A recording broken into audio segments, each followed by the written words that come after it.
歡迎大家嚟到大學線嘅 podcast，我係今日嘅主持人同埋編輯 Alphas。我係記者 Yoyo。咁我哋今期嘅 UBit 環保規劃 bit 咧，咁我哋就做咗有關南大嶼生態康樂走廊嘅呢一個計劃啦。咁我哋亦都做咗有關喺南大嶼經營私人營地嘅一啲經營者嘅現況咁樣。咁就想由 Yoyo 咧分享下，究竟點解一開始會構思到呢一條題嘅？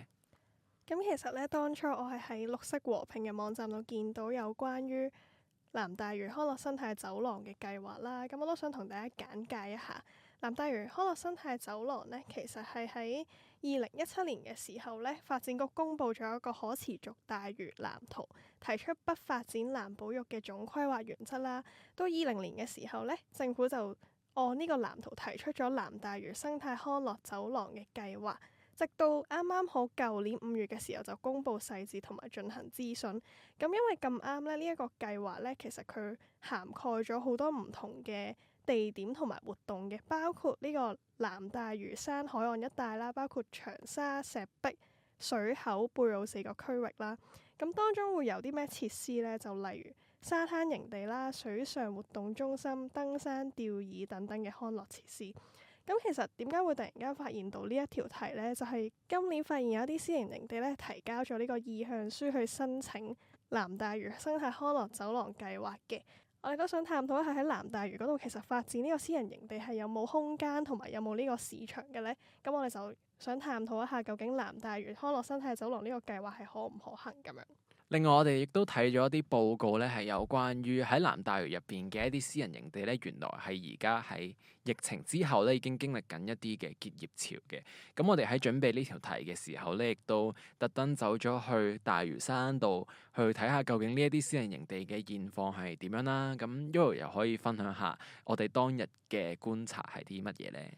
咁首先第一樣嘢，我哋就可以講下交通先啦。其實入南大嶼嘅交通咧，就唔算得上超級麻煩，但係時間都幾長，因為首先就要去到離島嘅部分，要去到東涌先啦。東涌咧再轉呢個大嶼山巴士入去嘅。咁當時我哋就係去長沙沙灘先嘅，喺東涌度搭巴士大概搭20分鐘左右就可以去到㗎啦。咁但係咧，其實落車位咧係非常之荒蕪嘅。我哋落咗車之後，其實兩邊都完全係山啦，有種入咗結界嘅感覺啦。而我哋喺度揾路落長沙沙灘嘅時候咧，其實都冇乜路牌指㗎。而嗰度咧，其實信號又唔係收得好好啦，所以其實我哋都花咗啲時間先至可以落到個沙灘嗰度咯。咁其實我哋落到沙灘之前咧，係揾到一個已經結咗業嘅私人營地嘅舊址啦。我哋經過 research 發現佢係由2017年經營到2024年嘅海盈灘舊址。咁我哋當時見到咧係好多殘餘物資喺嗰度嘅，包括一啲帳篷啦，同埋一啲水上嘅活動嘅用品，包括好多嘅滑浪板啊，同埋一啲架，地下係鋪滿晒垃圾，有好多外賣膠袋啊、膠樽咁樣。所以其實當時我哋見到咧都幾訝異嘅。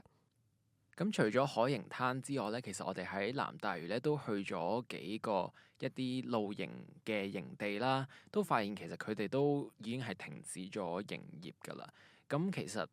Yoyo，你對於 glamping 或者一啲豪華露營嘅一啲服務，其實你有冇啲咩嘅睇法嘅咧？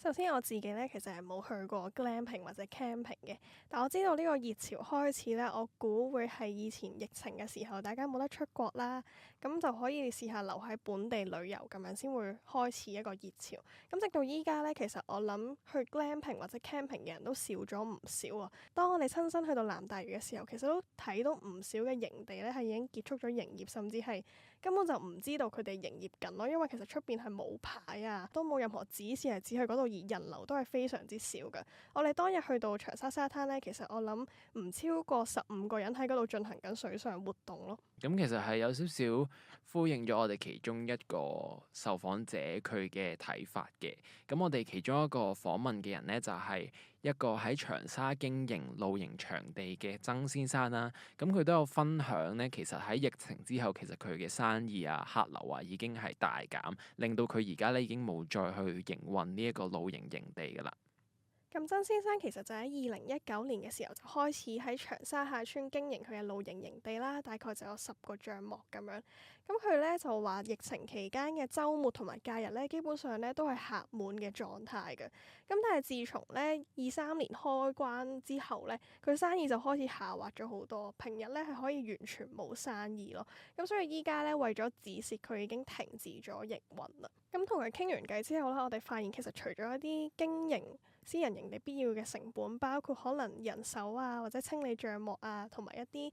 器材之外咧，係非康樂用地度經營私人營地咧，其實首先佢哋需要向城規會去申請改變土地用途啦。咁然後你申請完改變土地用途之後咧，仲需要去俾錢去申請一個暫時牌照先至可以去經營嘅。咁而點樣先可以成功申請到呢個更改土地用途呢？就會有唔同嘅要求啦。例如城規會曾經要求佢咧要設一條100米長、2.5米闊喺嶼南路通往營地嘅車路啦。咁但係車路呢一啲咧就唔止係牽涉金錢成本㗎。咁如果佢要起一條車路，係會影響到其他嘅地啦，即係唔屬於佢嘅地。例如政府官地或者其他私人土地咧，咁佢一定要同土地嘅持有者交涉，佢先有機會起到啦，同埋都唔一定成功㗎。咁而實際執行上嘅困難咧，曾先生咧就話城規會咧只會按佢俾嘅圖則同埋要求作審批啦，唔會提供額外嘅幫助㗎。所以其實曾先生即使最後咧係成功申請到呢個更改土地用途嘅許可啦，但係佢真係承擔唔到呢一筆額外嘅投資成本，最後就結束咗營業啦。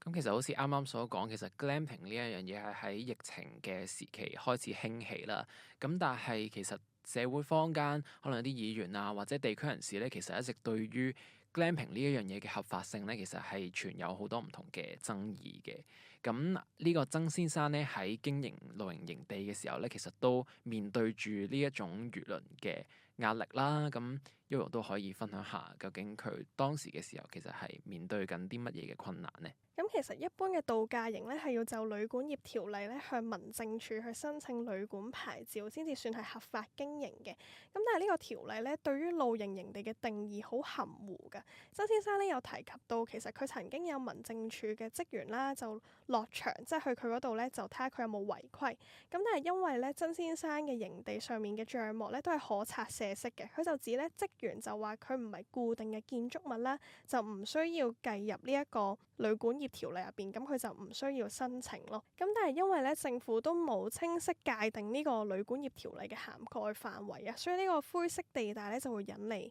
唔同嘅組織質疑曾先生佢究竟呢個營地係合唔合法㗎，令到佢喺經營嘅時候咧都受到唔少嘅壓力啦，無奈就喺舊年停止營運啦。另外咧，其實我哋亦都訪問咗一個喺貝澳經營露營車營地嘅盧小姐啦。咁盧小姐咧，其實喺2017年開始咧已經經營露營車嘅營地㗎啦，直到今年嘅年頭咧先至停止營業。咁佢同曾先生個 case 唔同嘅地方咧，就係其實佢一早已經獲得咗城規會批出嘅度假營用地許可啦。咁但係點解佢都仲係會做唔住咧？其中一個原因咧，就係盧小姐咧，佢就有分享佢喺經營嘅期間咧，其實政府都有派過唔同嘅部門嘅人員咧嚟到佢嘅營地去作為巡查嘅。咁其中一個就係地政署啦，地政署曾經咧就試過派員咧去佢嘅營地巡查，就話佢嘅營地入邊一啲裝有物資嘅貨櫃係屬於非法建築物嘅。咁但係其實到最後咧，其實就根本冇作出任何嘅起訴啦。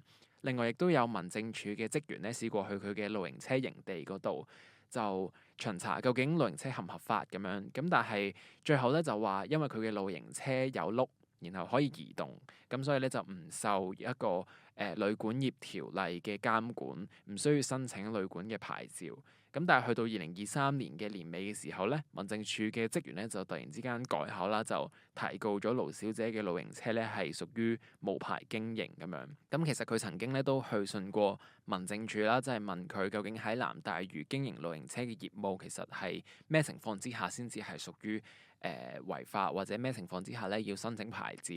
咁盧小姐得到嘅答案咧就係其實因應唔同 case 就會有唔同嘅處理。咁呢個咁模糊嘅答法咧，都令到盧小姐喺繼續經營落去嘅時候有一啲嘅困擾。咁其實我哋之後咧都有另外再去問民政處究竟其實喺規管露營車入邊有乜嘢嘅準則啊，或者標準啊，咁但係最後署方咧都係未有回覆咁樣。而盧小姐咧，其實而家已經係申請緊另一個喺南大嶼嘅場地啦，準備再去經營呢個露營車嘅業務嘅。咁其實關於呢個南大嶼生態康樂走廊咧，其實我哋之前都訪問過一啲地理系嘅教授啦，佢都有講過，其實要去發展一個康樂嘅用地咧，其實係好依靠一啲投資者佢哋去投資，去批出一啲資金咧，令到政府咧先至有機會去達成呢個願景。咁但係因為本來大嶼山南部咧，其實好大部分嘅土地咧都係屬於呢個海岸保育區啦。咁其實都引來咗唔同嘅環保團體對於政府要喺呢度發展一啲康樂活動咧，其實有一啲嘅爭議。咁政府其實有時好難免就係會站喺環保嘅角度去睇呢件事啦。咁而盧小姐作為一個經營者咧，佢就有另一番睇法，就係覺得政府應該要對有意喺南大嶼入邊發展一啲營地嘅投資者咧，係寬鬆一啲啦，拆牆鬆綁啦，令到佢哋咧先至有一個吸引力咧，想喺度繼續經營一啲可能康樂嘅活動啊，或者露營場地咁樣。到最後咧，其實我哋仲揾咗近年好關注大嶼山發展嘅本土研究社咧嚟去分享佢對於生態康樂走廊同埋而家私營營地面臨結業潮嘅一啲睇法嘅。咁其實我哋喺訪問本土研究社嘅時候咧，佢哋都有提及到政府發展南大嶼咧，比較似係開發緊大眾旅遊啊。因為南大嶼嘅諮詢文件入邊係有講到咧，喺長沙海沙徑附近會預留1萬平方米嘅土地作為低密度住宅發展啦，同埋當局咧最近又話會喺南大嶼度興建一個可以應付幾萬人口嘅污水處理廠。咁呢一啲跡象其實都可以見到政府預計未來咧南大嶼會有好龐大嘅人口同埋承載量，其實反而可能會消耗咗南大嶼嘅自然資源同生態旅遊反其道而行。咁所以喺本土研究社嘅角度咧，佢哋就覺得呢個生態康樂走廊咧，其實只係流於一個名字啦，即係流於政府覺得嗰度可以發展到一啲旅遊業嘅活動啊，然後可以同時做到自然保育啊，但係其實實際執行上咧又會有好多唔同嘅限制同埋做唔到嘅地方咁樣。而佢哋都有講到啦，其實如果真係想發展南大嶼呢個地方，其實首要應該要同咗南大嶼嘅居民協商先啦，都要考慮環境嘅可持續性。其實咁樣先可以喺南大嶼嘅發展同埋保育生態之間去揾到一個平衡。咁好多謝今日 Yoyo 嘅分享啦，咁我哋今次嘅 podcast 就嚟到呢度啦，好，拜拜。拜拜。